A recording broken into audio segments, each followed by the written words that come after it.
I'm Barbara. I'm Cheryl. And I'm Naima. We're three Black moms.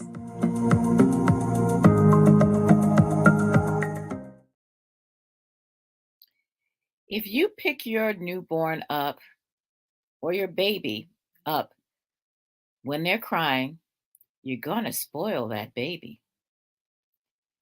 Also, you don't necessarily need to co-sleep with your baby or cuddle them too much, and you should let them cry it out to learn to sleep and comfort your baby himself or herself.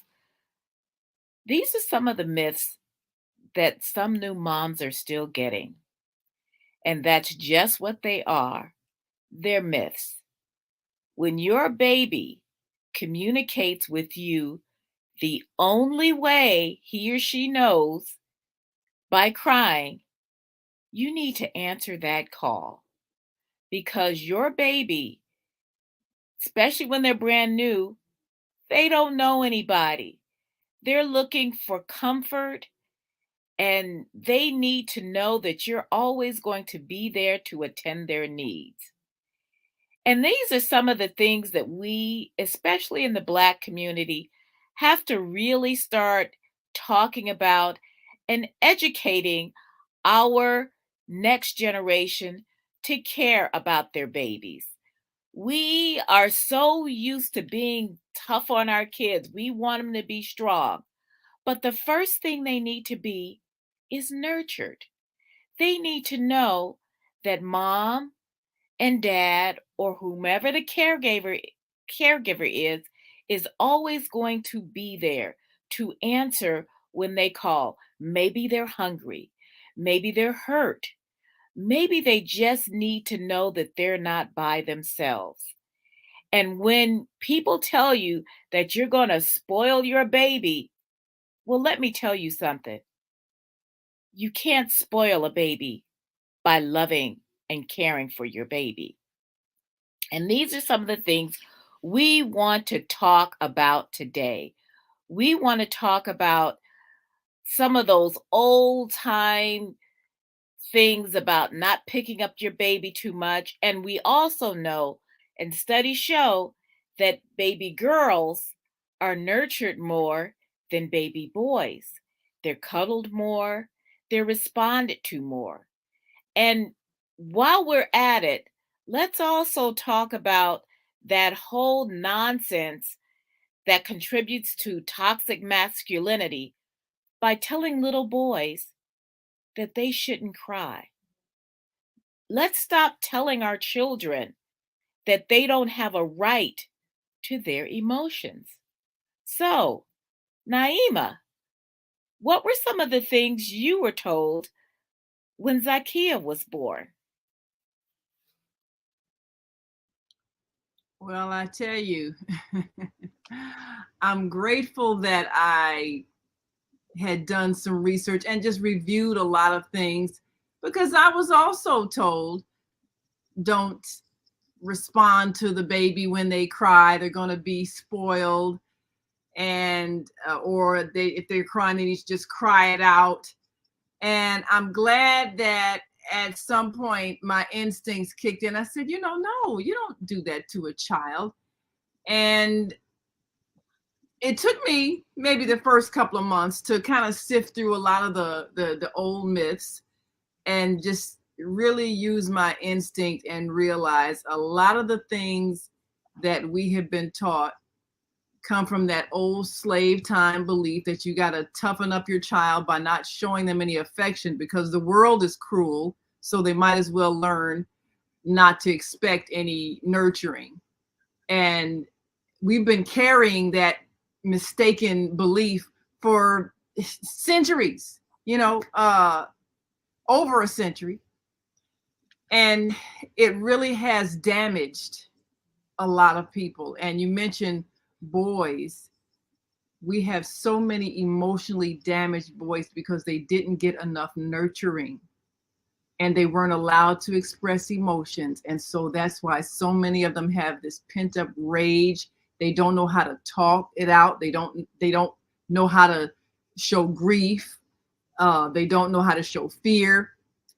And so everything just becomes violent. The only thing that we've allowed the boy children to show is anger. So anger becomes the thing that's the go-to for everything. I'm grieving. Let me be angry. I'm sad. Let me be angry. I'm fearful. Let me be angry. My feelings are hurt. Let me be angry. You know, whatever it is.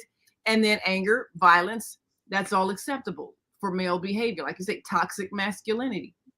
We do that by not letting our boy children feel the love and the mothering and the nurturing that they need. And when they don't get it, they go after other things that have nothing to do with love, but it's the need that they have to feel loved. And that's what has to change in our thinking so that we can change the way we raise our children. So Barbara, you've raised a son and now you got grandsons and you know all that's true. I think another thing is the attitude that a parent has toward their child, even at the very youngest. And this is something that has always disturbed me. You'll see a stranger with their child and you'll say something like, "Oh, he's so cute," or "Oh, she is so pretty." And the comment will be, "Oh, he's so bad." Yes. "Oh, she's so bad." Like they can't accept something positive said about their child. I honestly don't know where that comes from. But if you start instilling that kind of criticism, that critical response about anything positive, your child will experience a type of insecurity that really cannot be explained. Yes, the world is a cruel place. And yes, they're going to run into meanness and bullingness and other kinds of attitudes and behaviors from people around him. But they don't need to learn the meanness at home. They need to know that there is a place of comfort, of kindness, of security, of stability in the place where they're going to be raised, where they're going to be most of their lives. And I think another strange myth, and this may be getting further down the line beside a baby, is the fact that, oh, you have to eat everything on your plate. You know, so many people, we grew up in the clean plate club where you got told about, all the starving children in other countries. So you better eat everything on your plate. And unfortunately, this has started a whole sense of obesity in our own country where we are forcing kids to eat more than what they are really, they're full, and you're forcing them to eat more. And you learn when a child is a baby that they can regulate themselves. I think a lot of parents may not really pay attention to this too much, but when your child is old enough to eat solids after 6 months or so, and the baby is done eating, and you're trying to get them to get one more bite, you know, and they're full. And you don't need to force a child to eat because when they're hungry, they'll ask for more or cry for more. But this whole thing of you've got to make it all disappear and force feed a child when they're really done eating, that's another one of those myths that the child's going to starve to death if you don't force them to eat past their sense of fullness. And you teach kids to not be able to listen to their own body. That's exactly right. And then years later, when they're going to Weight Watchers and somebody has to tell them, you eat when you're hungry and you stop when you're full. And you have to ask, they have to ask, how do you know when you're full? Yeah. And what they tell you, by the way, is when you sigh. And you will have, and if you pay attention to that one little thing, you will go and you will have a full plate of something, and 3 or 4 bites in, you will sigh. Guess what? You're done.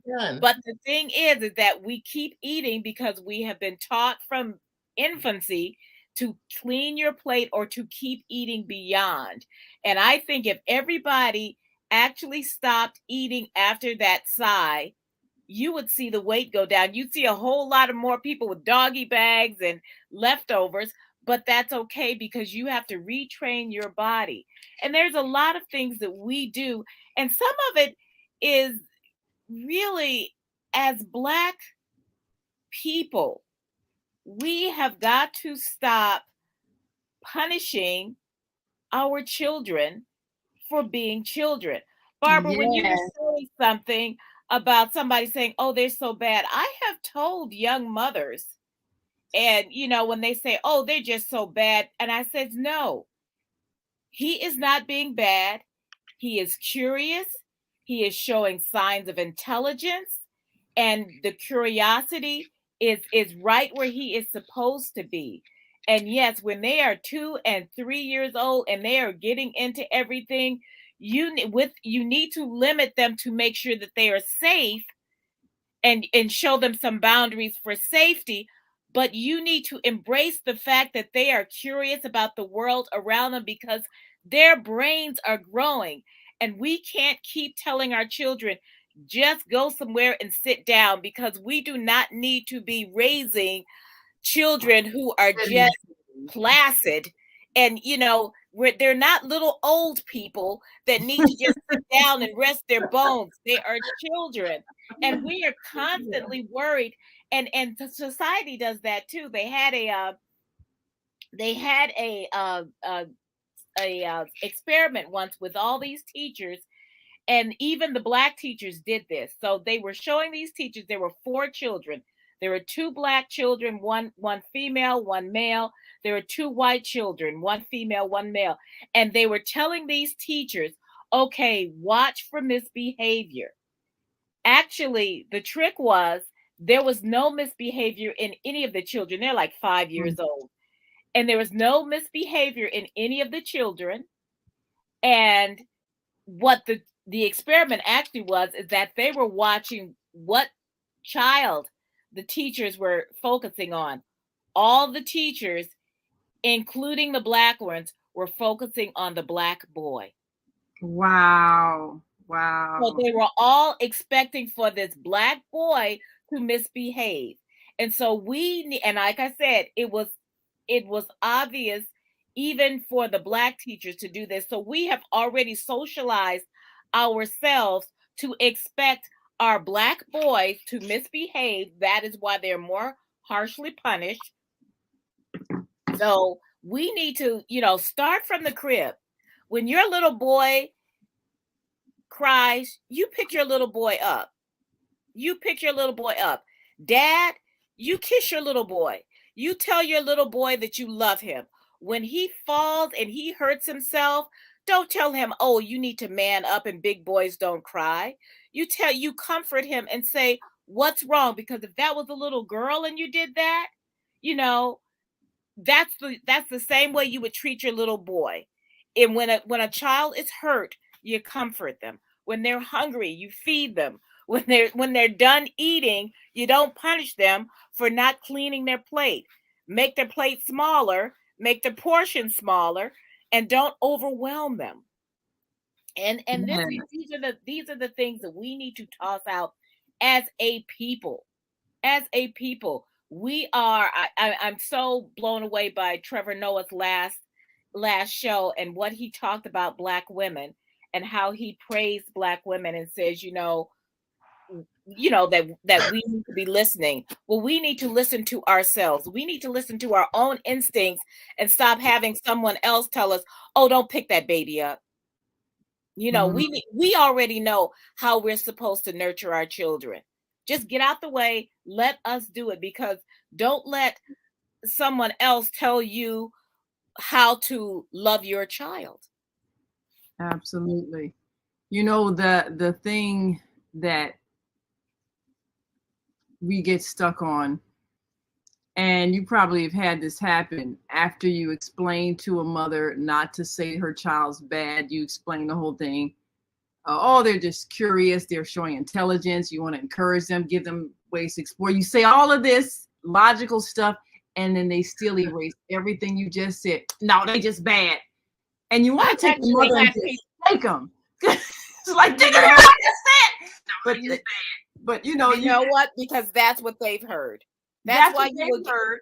that is what they've heard. That's what they've grown up with. When people go on and on about how they were beaten as children and they turned out okay, as if Like, trauma is okay, and they will keep on passing on trauma to the next Right. generation, and all the other things that they do. That's why you get these horrific cases of people leaving their kids out in the cold to freeze to death.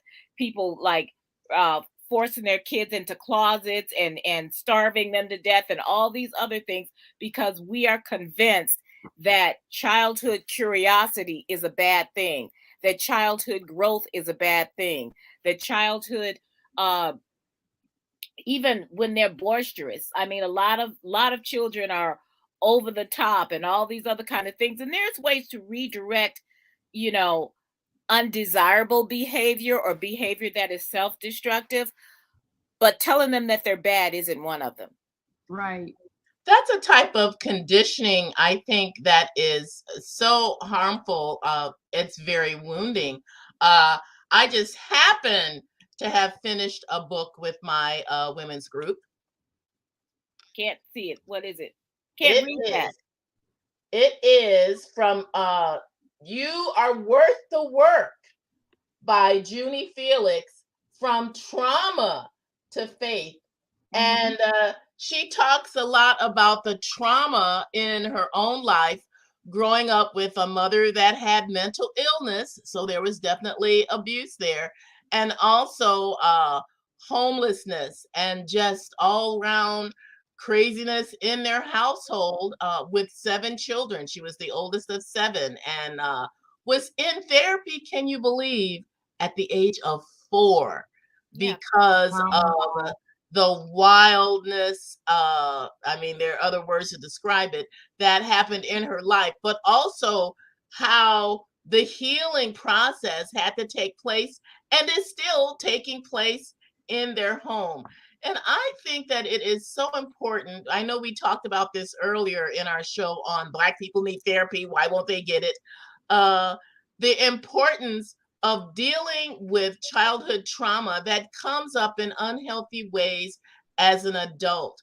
Some of these old lady myths that come up about not spoiling the baby, not picking him up too much. If you do this and that too much, you're going to make your child into an unloving brat.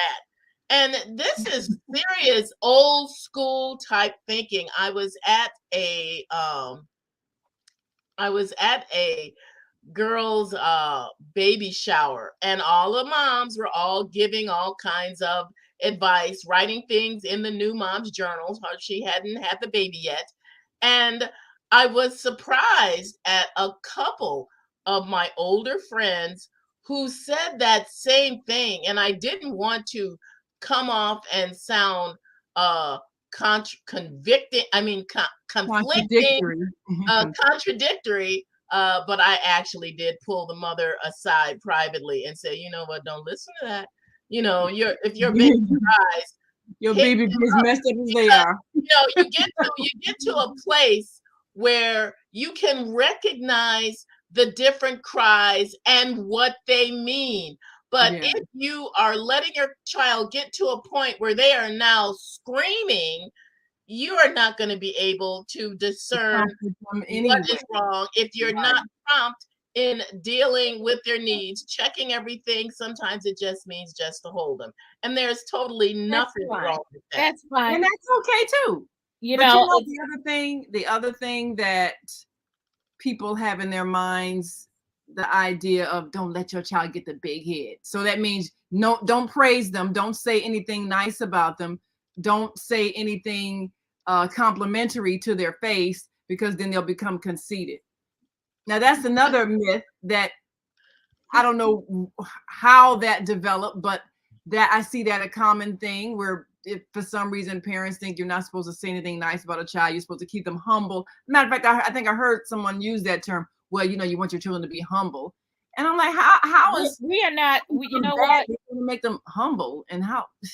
You know what? Because we still want to raise slaves.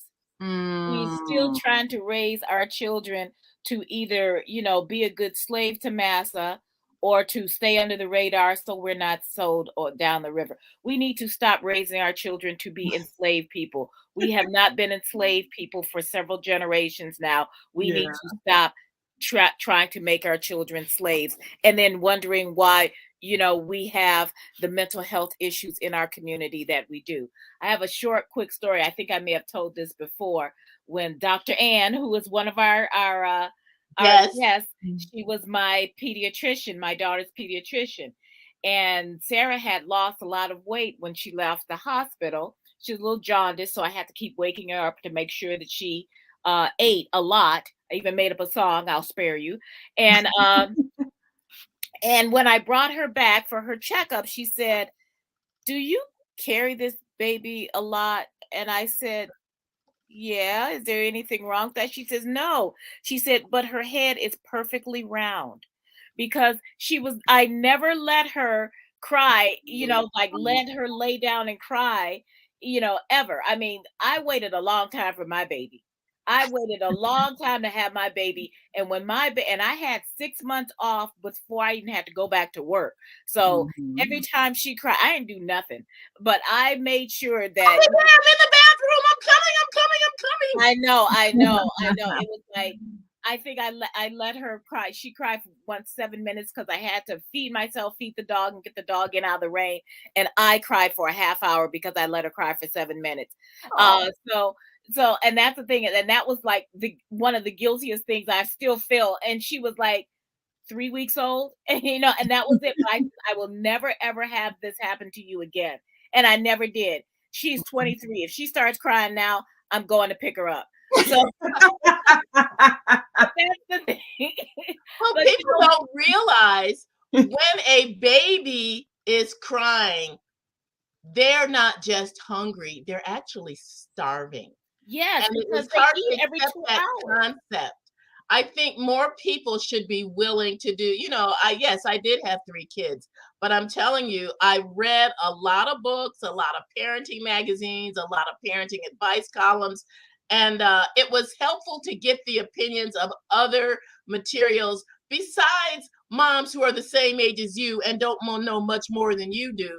It is good to be able to learn how to discern what is sensible, what is practical, what is the most nurturing thing, because sometimes people, they're only going by what they were taught, how they were trained, and they pass that on to you. Just like someone saying, "Oh, the baby will sleep better if you put some cereal in their bottle." Well, yeah, they might, but babies aren't supposed to be having smoothies. This will teach the child not to be able to use their muscles in suckling and in drinking. And now you're introducing food into their bodies at too early an age, system is ready. Cause allergies. Constipation. It causes constipation. It causes our food allergies. In fact, Dr. Ann has said that that's why a lot of children get, especially Black children, get asthma at too early an age. Is them people introducing cereal like 4 months old, and all of a sudden they want to start putting them on rice cereal and putting it into their formula. I actually had a mother, and she was her daughter was exactly a month younger than Sarah. And she was an older mom too. And she was doing that. And I didn't want to say, you shouldn't do that. But I said, talk to your pediatrician about that. And so when she did, she says, okay, my pediatrician said not to do that. But I didn't want to get on her case because what I knew, because like Barbara, you said, I was a new mom too. But there's things like that we will, that we do know, but then people kind of dismiss it because you're learning too. So you just say, you know what, talk to your doctor about this. But I'm not sure that that's a really, if you want to just have them do that just so they'll sleep better. And that was the whole thing, is that, you do this and you introduce this stuff so they'll sleep better because they're fuller. Kids are going to eat. They're hungry every 2 hours. Be ready to feed them. Don't try to feed them on your schedule. How would you like it if somebody says, you can only eat every 4 hours. I eat. and that's it. and you're starving because you just worked out and you did all this other kind of stuff. No, you can't have anything to eat or drink until those 4 hours are done.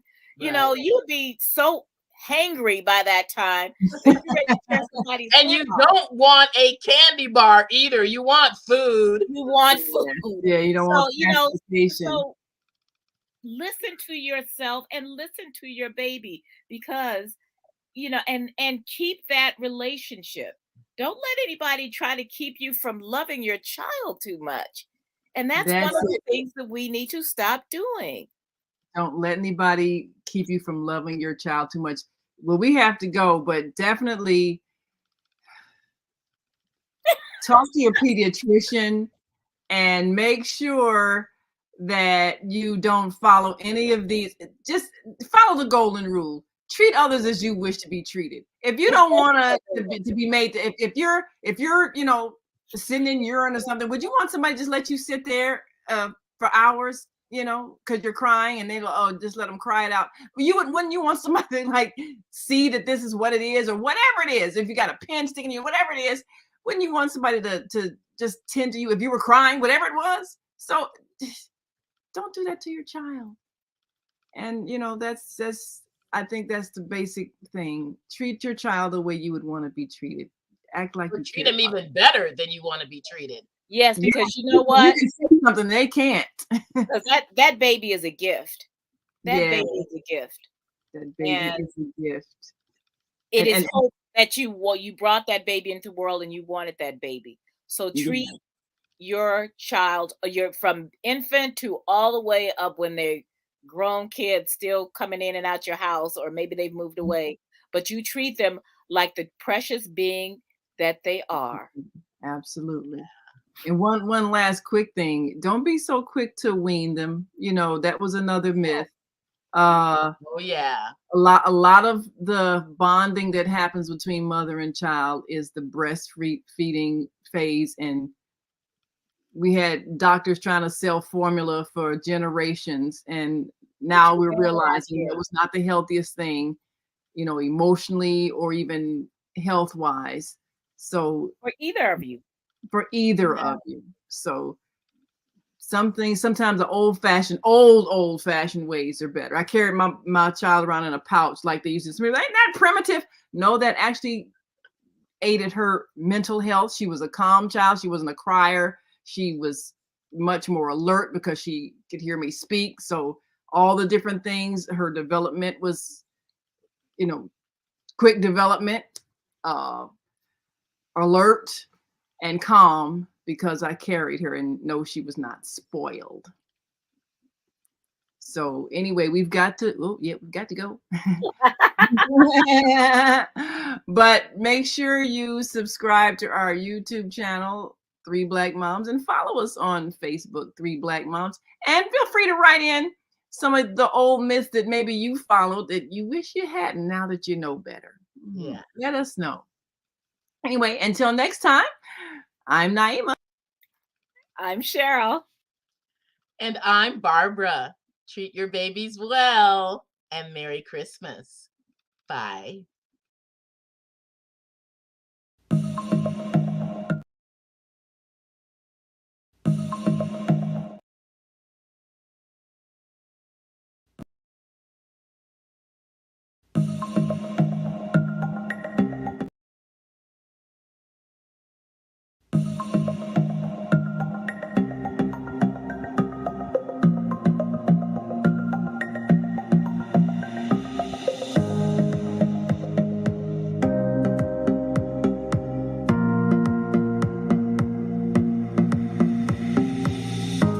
Hi, I'm Barbara. I'm Cheryl. And I'm Naima. We're 3 Black Moms.